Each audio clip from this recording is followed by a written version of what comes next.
An out-of-body experience is defined as a phenomenon in which a person perceives the outside world, but from a location outside of their physical body. You are just your awareness looking down at yourself sleeping below. Most would attempt a frantic return to their body, but what if you chose differently?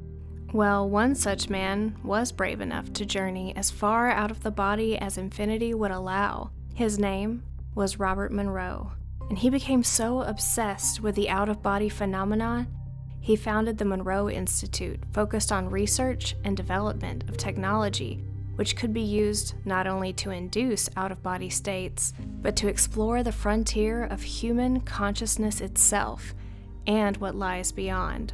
And of course, we can't have nice things, so it wouldn't take long before the CIA became involved. Based on the data acquired through decades of Hemisync trials, Robert Monroe concluded that human consciousness is an infinite continuum. Our consciousness is infinite, inherently, and once you know this, not just believe it, but know it, the fear of death, which has controlled you your entire life, no longer exists. No longer exists. So does this mean that nothing we do in life matters? Absolutely not. Humans are born here for a couple main reasons. The first is to learn how to manipulate energy. That could be physically, emotionally, psychically. And the second, and most important one, is to learn what Monroe calls measurements, meaning polarity. That would be pain, pleasure, joy, regret, rage and compassion, good and evil. According to the Monroe Institute's findings, reincarnation is real. Let me explain with a graph because I'm a visual learner and I'm guessing a few of you may be as well.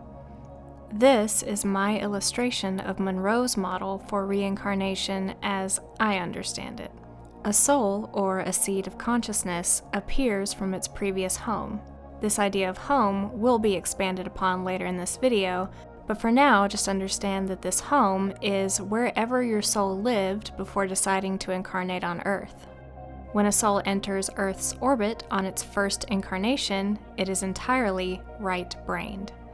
The right brain is our mind's hub of intuition, feeling, emotions, and creativity.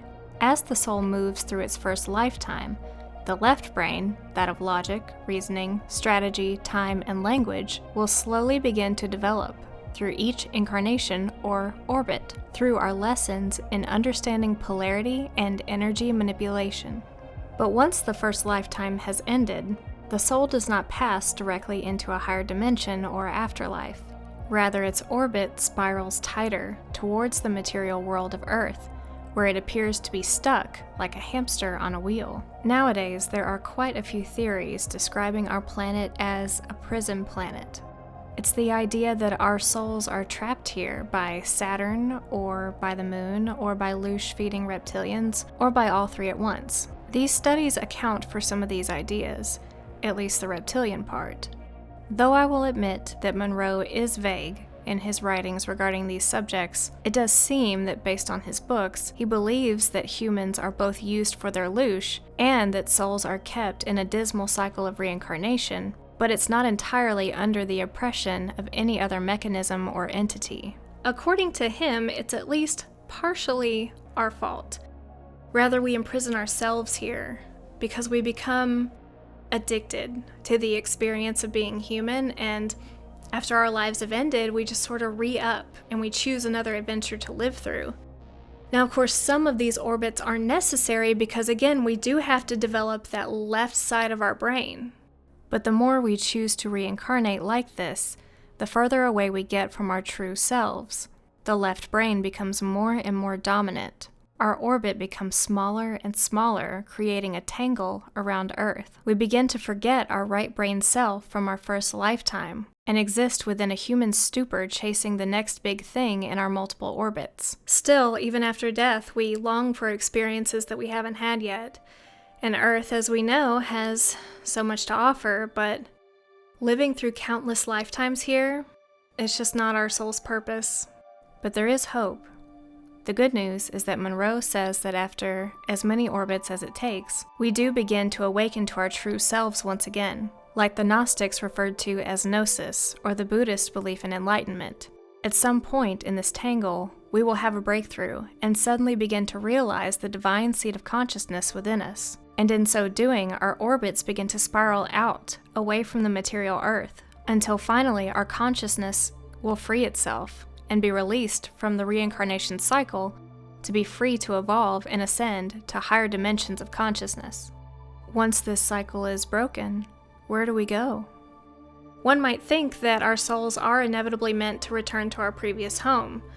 Over the years, Monroe made many non-human friends during his out-of-body adventures who told him that his goal should be to return to his soul's home, or the place that his consciousness existed before it chose to incarnate on Earth. So that became his goal with his out-of-body experiences. Robert's home was that of infinite roiling cloud formations made of bright, shifting colors. The clouds would sometimes form symbols of sacred geometry as they glided about. And there was music like a massive symphony orchestra and 1,000 human voices singing. However, after some time of lying on the soft clouds and admiring the music, Monroe says that he noticed that everything in this world was on a loop.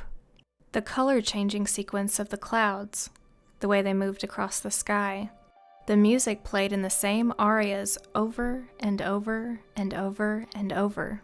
Nothing ever changed or developed. There could be no progress in this home. And then he realized that that is why his soul chose to leave in the first place. He was not intended to return to this place after his cycle of awakening on Earth was finished. Naturally, this confused and disappointed Monroe, and it led to a long depressive episode following his return from home.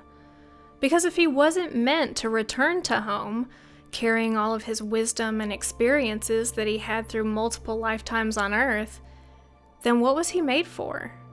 In his practice, Monroe met other non-human intelligences, or inspecs as he liked to call them, short for intelligent species. These entities were physically pure energy, so like light, and they had no physical form. The first time that Robert encountered one of these things, he thought to himself, "Is this an extraterrestrial?" And the inspec actually heard his thoughts and said, "We are not the extraterrestrials as you mean it." Robert says that the inspecs appear only to those who show no fear. So if you have any anxiety or fear about meeting non-human intelligences, you will have trouble finding an inspec in your out-of-body experiences. Monroe spent a lot of time meeting with these inspecs. They helped him travel to the past and to the future. One of them even took Monroe to the future to see his very last orbit around Earth. Monroe states that he met with these beings just outside of the H-band, or just outside of the third dimension. From the inspecs, he learned that looking within is a greater goal than looking without. Rather than searching through higher dimensions or physical galaxies, to explore the piece of source consciousness within you is the noblest of goals. Monroe used the out-of-body experiments to gather what he refers to as knowns.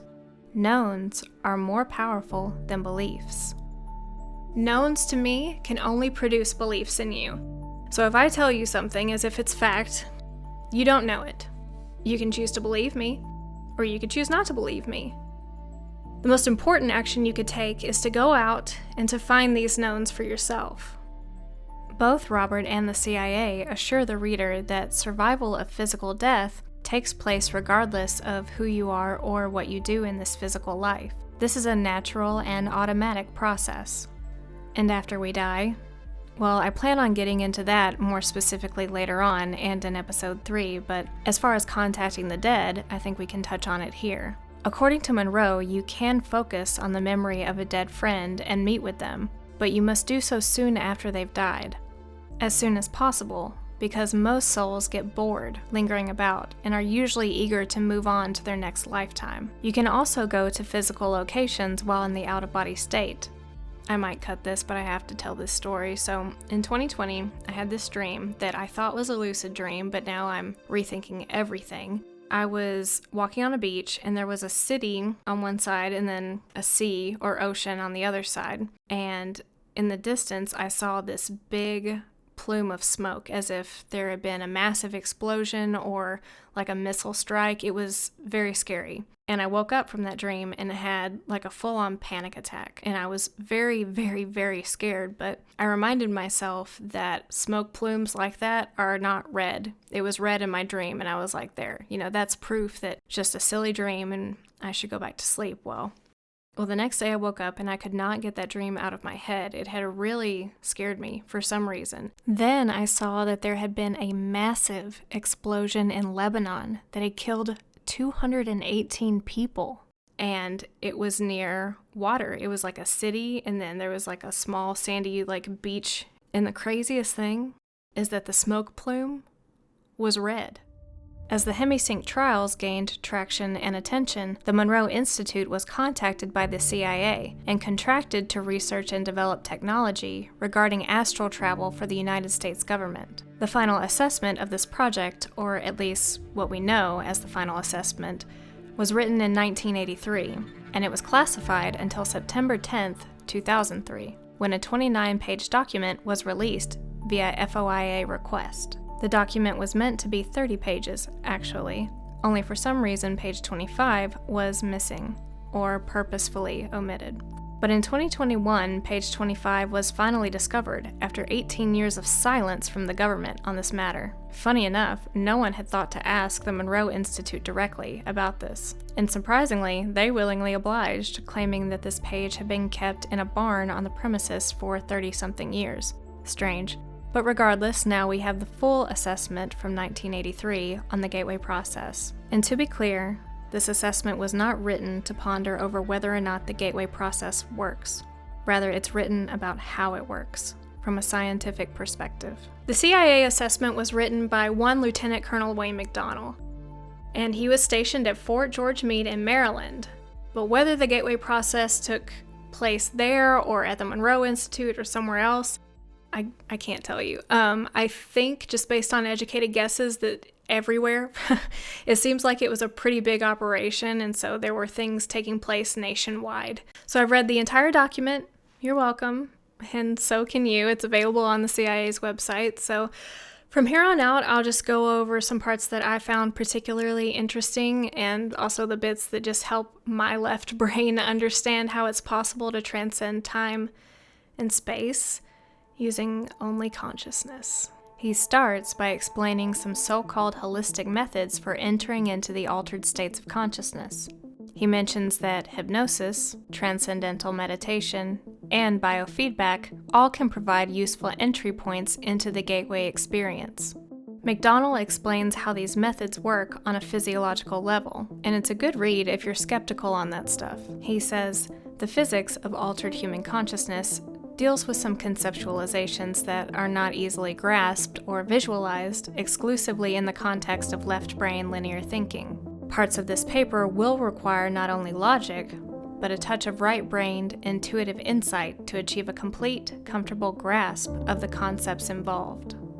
Translation. This is going to be dense. Honestly, it took me about 45 minutes per section to understand what on earth he was talking about sometimes.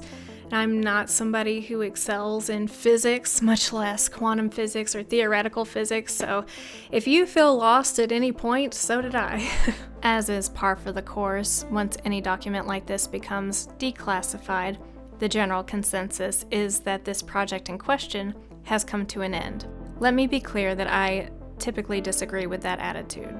For example, here in this opening statement, McDonnell alludes to the possibility of future gateway experience usage by intelligence personnel, and seems to be offering this document as a Reader's Digest version directed at future astral soldiers and scientists meant to carry on this work. There's absolutely nothing to say that there aren't U.S. operatives at this very moment using the gateway process to spy on our enemies or communicate with the fourth dimensional reptilian overlords, or even astral project into this room to watch me fumble over quantum physics in front of a camera. He says, The Gateway Experience is a training system designed to bring enhanced strength focused and coherence to the amplitude and frequency of brainwave output between the left and right hemisphere so as to alter human consciousness, moving it outside the physical sphere so as to ultimately escape even the restrictions of time and space. What makes the Gateway Experience different is its use of the Hemisync technology, which produces a state of consciousness defined when the EEG patterns of both hemispheres are simultaneously equal in amplitude and frequency. He compares consciousness in these states to a light bulb versus a laser. A light bulb's energy is ambient and softly surrounds the body, but a laser is hyper-focused and can reach far, far away from the body. That's exactly what happens to the mind in the Gateway Experience. By using the Gateway Experience, the mind can bring itself into synchronizations with more sophisticated, rarefied energy levels in the universe. Information received while in the out-of-body state is usually perceived visually in the form of symbols, but may also come through as strong flashes of intuition. There's a lot of info in here about how the tech works, but for now, let's see what it says about how one would feel during the Gateway Experience. What happens as a result of the process is a rapidly induced state of profound calm within the nervous system and a significantly lower blood pressure to cause the circulatory system, skeleton, and all other physical organ systems to begin vibrating coherently at 7 to 7.5 cycles per second. The resonance from which produces a repetitive sound wave which basically harmonizes with the electrostatic field of the Earth. Practicing this manipulation of your energy field makes it easier to move the seat of consciousness outside of the body. There's a massive chunk here dedicated to explaining that everything in our physical universe is a hologram. These holograms are not only projected by outside sources to us, but from within each of our own minds. We are the ones projecting reality for the most part. Consciousness, in and of itself, is a hologram. Not only that, but human consciousness can project holograms of itself. This projection of holograms I'm going to call perception for the next few moments so I can make my sad attempt at explaining all of this, even though my own understanding is hanging by a literal thread right now. Anyway, so when I say reality is us projecting holograms, that is the same as us perceiving things, seeing, hearing, whatnot. But you have to remember that not only can human consciousness perceive, we can also perceive ourselves perceiving. Is this all real? Or is it just happening inside my head? Of course it's happening inside your head, Harry. Why should that mean that it's not real? The missing page 25 of the Gateway Experience focused mostly on the absolute. What is the absolute, you ask? Well, the absolute is everything, everywhere, all at once. It's the force of consciousness that exists beyond all physical and non-physical dimensions, and yet at the same time, it resides within all of them at once. It is our first and our very last home. Let me explain.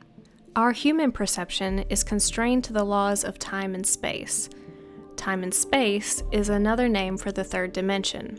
However, our consciousness can travel to and perceive outside of these constraints. Time is energy in motion. Now, in order for energy to be in motion, there must be physical constraints upon it. Our universe is a void, but a void of awesome dimension, meaning that there are constraints upon it. We have here versus there, now versus then, when versus where. Consciousness is the principle that is required to bring and keep energy in motion. Therefore, consciousness is required for time to exist at all. Energy, which is not confined by the above constraints, meaning when, where, here, there, is therefore limitless. Without constraint on energy, it enters into the infinite state. It has no dimension and no form. It cannot move because beyond itself nothing exists. Not even a void because, again, for there to be a void surrounding it would mean that it has physical limits. When energy enters into the infinite state, that's it. There's nothing beyond infinity. Infinity means energy evenly dispersed uniformly without limit. This is the absolute. There is no beginning to it, and it has no end. It has no location because it is literally everything. The multidimensional created universe, yes, it says created, produces holograms, which the Absolute receives and perceives, like the monad or the one in Gnosticism, where they say that the true God is pure consciousness all at once. It is pure light and understanding of all things. This pure light emanates itself downward, becoming more and more material with each emanation until it returns to itself. The Absolute is not separate from the created universe. It is the created universe. It becomes more and more material with each emanation until it finally will return to itself. The Absolute is conscious consciousness. It is energy at rest in a state of inactive infinity. We can perceive dimensions of the third dimension and lower. The Absolute occupies all dimensions, but also beyond them. They were kind enough to give us a model of the third dimension, which I will show you here. Yeah, it's pretty hard to understand, so I'll make my own. I'm not really sure why the CIA didn't have a graphics budget, but it was the 80s. This is called a torus. It's essentially an energy donut, or an energy apple. As Robert said, the objective of souls incarnating here would be to learn polarity, such as the knowledge of good and evil. Similar, actually exactly like the tree of the knowledge of good and evil in Genesis. What if all of these stories from the Bible and other religious texts are just breadcrumbs to lead our consciousness back to enlightenment? When consciousness reaches a state of sophistication in which it can perceive itself, it reaches the point of self-cognition. We are currently at this point. Not only can we perceive, i.e. project holograms, but we can perceive ourselves perceiving. We are aware that we are thinking. We can watch our thoughts and memories float across our mind like clouds in the sky and be fully aware that we are doing so. The Absolute also has this ability.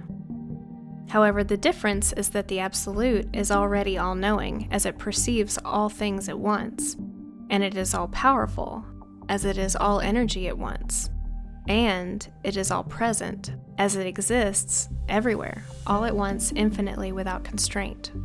Our consciousness is a small aspect of the consciousness of the Absolute. Think of our consciousness as one drop of water in an ocean. Consciousness accounts for the organization of the energy patterns that make up our physical bodies, but at the same time, it is completely separate from it and superior to it. McDonald states, since consciousness exists quite apart from and outside of reality beyond the bounds of time-space, it, like the Absolute, has no beginning and no end. You may be wondering, if I use the gateway experience and I'm in the out-of-body state, could I go to the Absolute? The answer is, of course, yes you can, as consciousness in the astral plane is not bound by the laws of time and space. So this is a juicy little bit. According to the CIA, when we die, our consciousness returns to the Absolute, which is everywhere, always. We keep our memories from our lifetime, but we lose the ability to generate new thought holograms. Thought holograms can only be produced when energy is in motion. If consciousness is producing new thought holograms, it has not yet returned to the Absolute. In exchange, it participates in the all-knowing infinite continuum of consciousness. So even though it might sound kind of boring to only be able to perceive in infinity and not produce new thoughts, you have to remember that once you're in the Absolute, you are surrounded by all thought that is, has been, and ever will be. And once you return to the Absolute, you will experience all of the knowledge, wisdom, and beauty and love that exists for eternity. This next little bit is about the information collection potential. So this is the assessment on whether or not the gateway process would be a viable means to collect intelligence, essentially.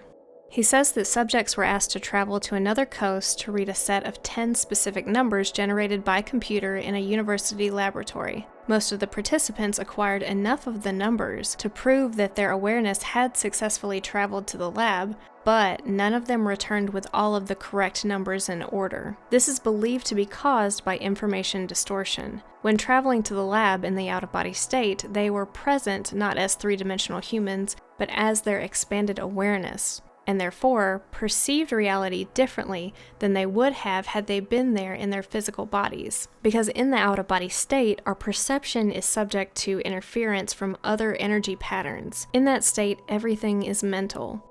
So if you went to the lab in the astral state and there was somebody physically there, there's a potential that you could actually see the thoughts that they were having as if they were three-dimensional in the room with you.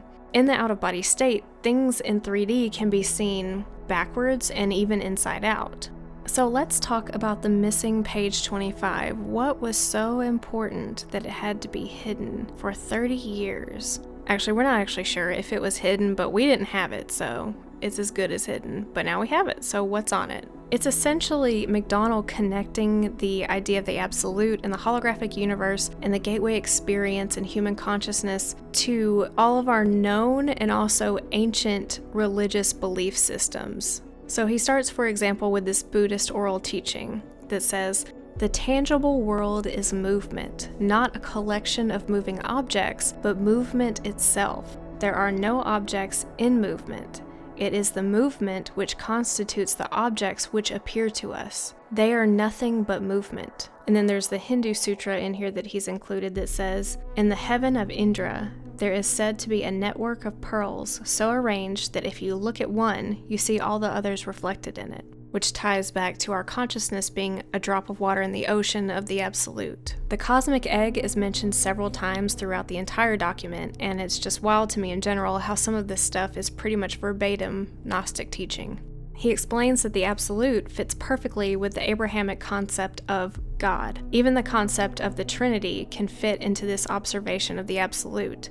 The torus, which I showed you earlier as the model for the 3D universe, can be symbolized as a tree of life from Judaism, or the tree of good and evil from Eden, or even the apple with which the serpent tempted Eve. He says, mystics the world over, it seems, have perceived the universal hologram in the same spiral form, and have incorporated that intuitive knowledge into their religious writings from antiquity to present. He points out that one of the things holding back 20th century physics is that science in and of itself is entirely left-brained, and that the gateway experience might be a beneficial tool for utilizing the right brain to achieve a more holistic study of reality. Today we view the pursuit of knowledge as understanding and learning about everything outside of ourselves, but McDonald argues to remember the urgings of the Greek philosophers of old. Socrates said, "To know thyself is the beginning of wisdom. We only begin to truly perceive when we are finally able to perceive ourselves. We are unable to effectively evaluate and cope with the world around us, or life for that matter, until we take the time to fully understand our own psychological polarity and balance." Lastly, he points out the efficiency of the gateway process compared to other disciplines like yoga or meditation. As long as you are motivated and able and willing to release your fears, stress, and anxiety, this method will work for you sooner or later, and you will achieve an out-of-body experience. But do be careful, because McDonald's last bit of advice in the document reads as follows: "Be intellectually prepared to react to possible encounters with intelligent, non-corporeal energy forms when time-space boundaries are exceeded."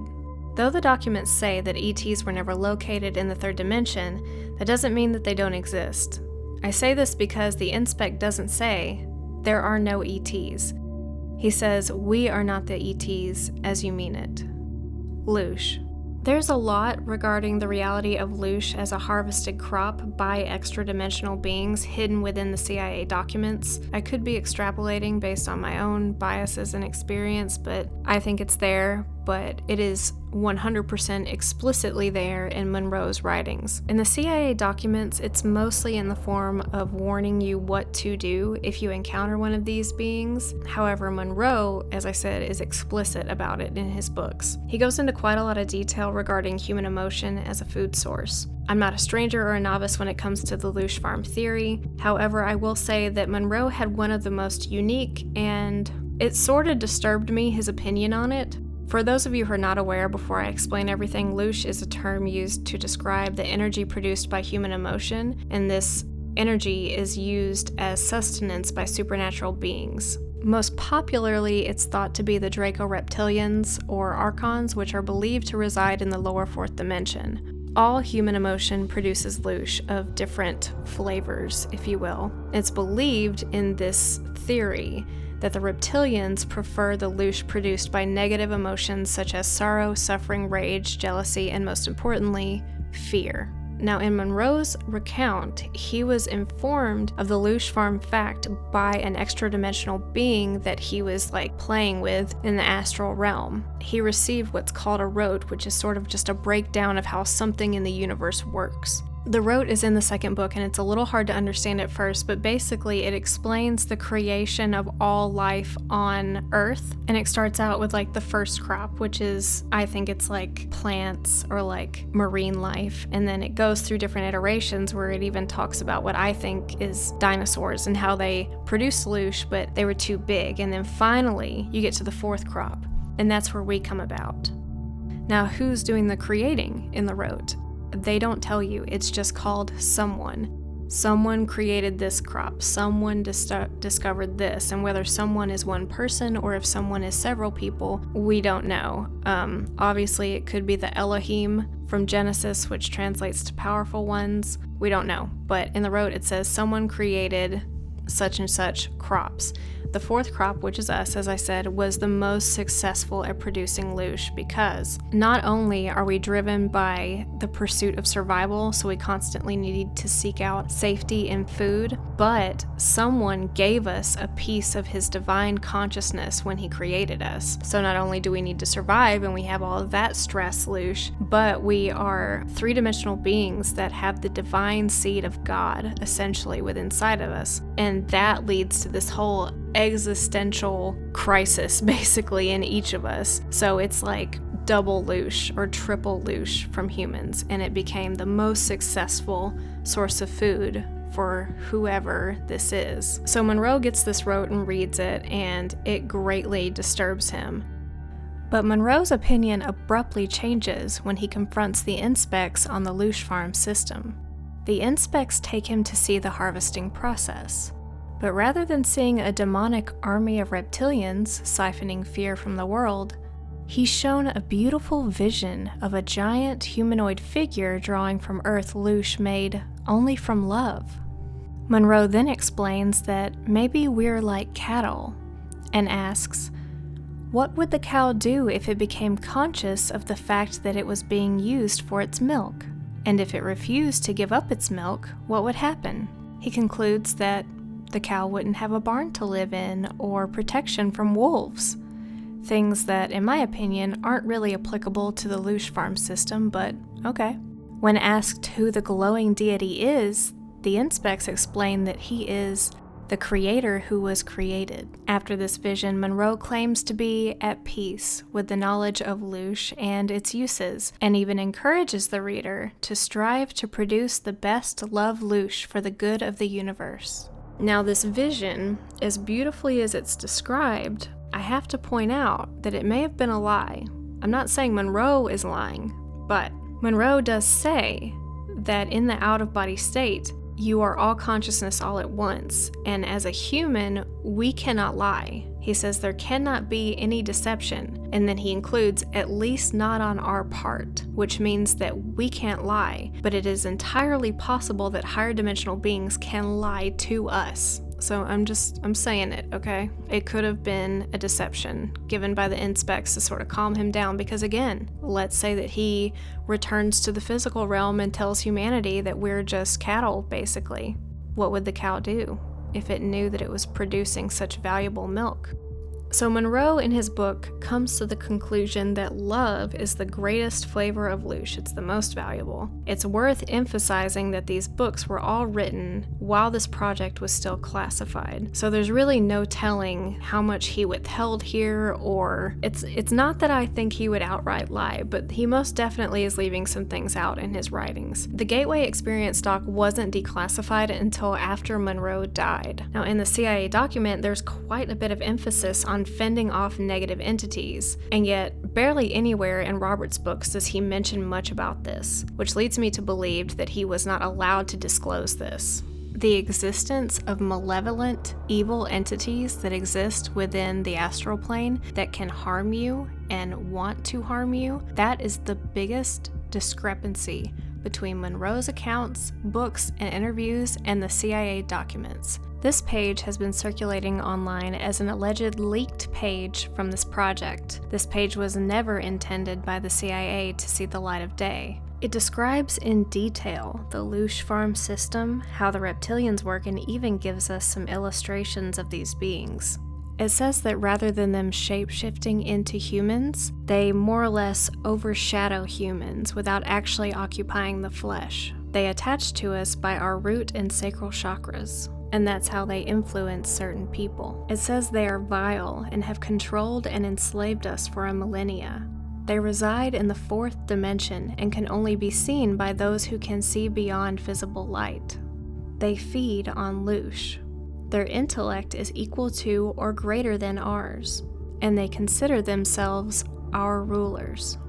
Now, the loosh farm theory is confirmed by Monroe himself, and it does say in the officially released CIA documents that there are negative entities in the astral realm that will hurt you, so those things for sure are true. However, and this is absolutely no shade to any other creator who has spoken on this, but unfortunately there's very little evidence connecting this page to the Gateway Experience documents. I looked for credible sources, but unfortunately at this time I can't say that this is a part of the Gateway Experience. I would be very happy to be proven wrong though, so let me know if any other info surfaces and I can update this. Now that being said, the information on this page seems to fit in very, very well with the Gateway Experience and everything we know about the lower fourth dimension and beyond. There's nothing to say that this information is incorrect. I just can't tell you 100% that this is a leaked page from the Gateway Experience. I do plan on maybe doing a series on the reptilian theory, so let me know if that's something that you're interested in because there's a lot of information out there. Based on everything we've discussed, the reptilian theory isn't that far out there, okay?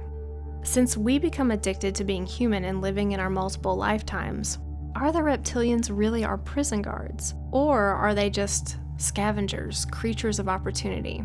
And is this loosh garden, which is humanity, truly intended to just produce love? Remember that this reality is supposed to teach us the balance of polarity. Look around then.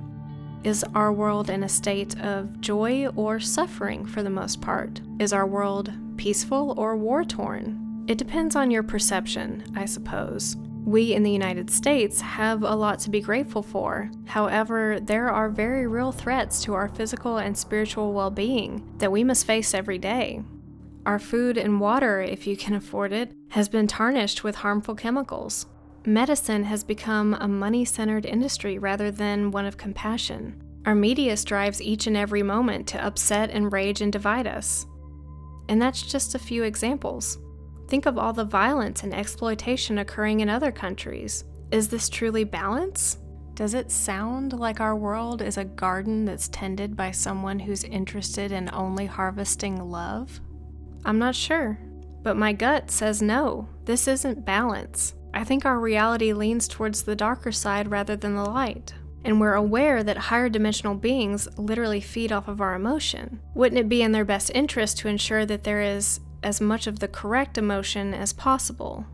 Monroe states several times in his books and during his interviews that we cannot beat the system here on Earth.